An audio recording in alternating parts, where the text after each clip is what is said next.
ইনশাআল্লাহ এই লাউটা মনে হয় বড় হবে। শশা, বাঙ্গি, ধুন্দুল, ঝিঙা, কতগুলা ডিমের খোসা জমিয়েছিলাম সেগুলো নিয়ে আসছি আজকে রোদ্রে দিব। বড় বড় বালতি, ড্রাম, বস্তা যা যা আছে আমার কাছে সবই কিন্তু আমি এইভাবে ভরে দিই। এই যে ফুলগুলোতে আমি টোকা দিয়ে দিচ্ছি হালকা করে। এইরকম করে আপনারা যদি প্রত্যেকটা ফুলে টোকা দিয়ে। আসসালামু আলাইকুম, কেমন আছেন সবাই? চলে আসলাম ছাদ বাগানে আর এসেই আজকে আপনাদের জন্য ভিডিও স্টার্ট করে দিলাম। এই সময় মোটামুটি আমরা সব বাগানিরাই বীজ থেকে চারা রেডি করছি। দেখুন কতগুলো চারা রেডি করছি।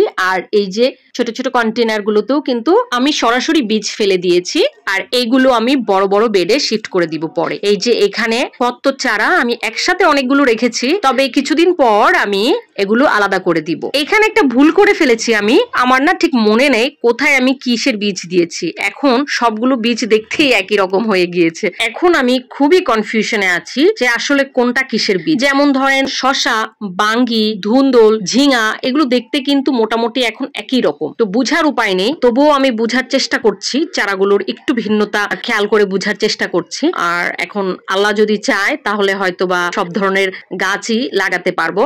না হয় দেখা গেছে যে আমার একই রকম গাছ কয়েকটা হয়ে যাবে। যেহেতু ছাদ বাগান অনেক বেশি তো গাছ লাগানো সম্ভব না। এখন এখানে যদি আমার একটা টাইপ বীজ দিয়েই সব ভরে যায় তাহলে তো বুঝেনি, আবার আমার নতুন করে বীজ রেডি করে গাছ করতে করতে অনেক লেট হয়ে যাবে। দেখা যাক ভাগ্যে কি আছে। আর এইদিকে দেখুন কতগুলা ডিমের খোসা জমিয়েছিলাম সেগুলো নিয়ে আসছি আজকে রোদ্রে দিব।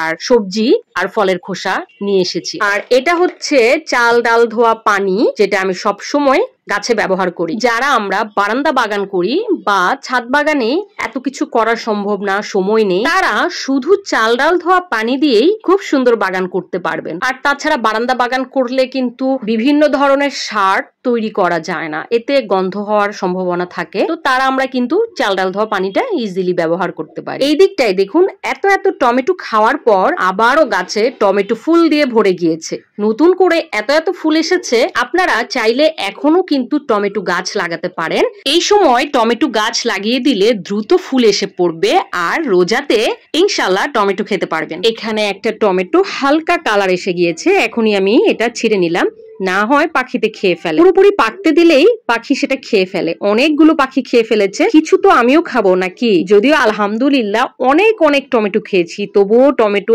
এখনো ফুল আসছে। ইনশাল্লাহ আমি রোজাতেও টমেটো খেতে পারবো। আরেকটা জিনিস বলে দিচ্ছি, এই যে দেখুন ফুলগুলোতে আমি টোকা দিয়ে দিচ্ছি হালকা করে। এইরকম করে আপনারা যদি প্রত্যেকটা ফুলে টোকা দিয়ে দিতে পারেন তাহলে একটা ফুলও নষ্ট হবে না। প্রত্যেকটা ফুল থেকে টমেটো ধরবে ইনশাল্লাহ, একটা ফুলও নষ্ট হবে না। হয়তো বা এত এত টমেটো হবে, যদি ঠিক মতো খাবার দিতে না পারেন সাইজটা ছোট হয়ে যাবে, কিন্তু সবগুলো টমেটোই কিন্তু ধরবে। আর খাবার দিতে পারলে সেগুলো কিন্তু বড় হবে। এইদিকে আমি ফুলে টোকা দিতে দিতে ক্লান্ত হয়ে গিয়েছি। মোটামুটি সবগুলো গাছেরই নতুন ফুল এসেছে, তাই অনেকগুলো গাছেই আমি এরকম টোকা দিয়ে দিলাম। ইনশাআল্লাহ প্রচুর ফলন পাবো। সিম গাছ থেকেও এবার প্রচুর ফলন পেয়েছি। এত এত সিম খেয়েছি আর এখনো কিন্তু অনেক সিম আছে, তবে বেশিরভাগ সিমই এখন বীজ হয়ে গিয়েছে, যেগুলো আর খাওয়ার উপযুক্ত নাই। তাই আমি ভাবলাম এগুলো রেখে দেই বীজের জন্য। যদিও এত বীজ দিয়ে আমার কোনো কাজ নেই, তবু কেউ চাইলে তাকে তো দিতে পারবো। মাশাআল্লাহ কত সুন্দর লাউ হয়েছে দেখেছেন। এই লাউগুলো খেতে খুবই মজা। এটার জাত সম্পর্কে আমি জানি না, এটার চারা কিনে এনেছিলাম, তবে খেতে খুবই ভালো,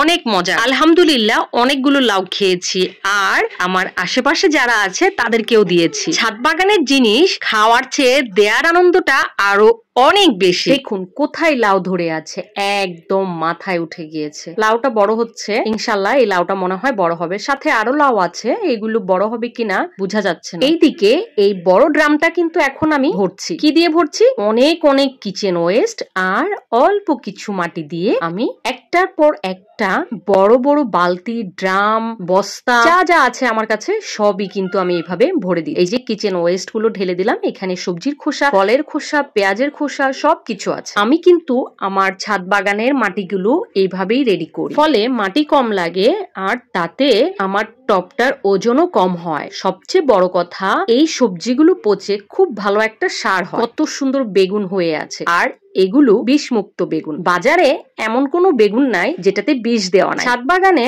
আপনি খুব সহজে বিষমুক্ত সবজি চাষ করতে পারবেন, কারণ ছাদ বাগানে পোকা দমনের জন্য আমরা জৈব কীটনাশক ব্যবহার করি। আমার চ্যানেলে পোকা দমনের অনেক ভিডিও আছে, চাইলে দেখে আসতে পারেন। এটা অন্য আরেক জাতের সিম। এখানে বস্তায় অনেকগুলো ডাটা শাক হয়ে আছে। আছে, এগুলো দেখলে খেতে কিন্তু মন চায় না, মনে হয় সাজিয়ে রেখে দিই। আর টমেটো তো এগুলো অনেক খেয়েছি, তবুও এখনো বেশ কয়েকটা টমেটো আছে। টমেটো কিন্তু আমি অনেকবার হারভেস্ট করেছি, কখনো ভিডিও করেছি, কখনো ভিডিও করিনি। মাশাআল্লাহ অনেক অনেক টমেটো হয়েছিল। সবার আগে পাখি খেয়েছে, তারপর আমি খেয়েছি, আর অনেকজনকে গিফটও করেছি। ছাদ বাগানের এই বিষমুক্ত সবজিগুলো দেখতে কেমন লাগলো কমেন্ট করে জানাবেন। সবাই ভালো থাকবেন, সুস্থ থাকবেন, ইরাস গার্ডেন ব্লগের সাথেই থাকবেন। আল্লাহ হাফেজ।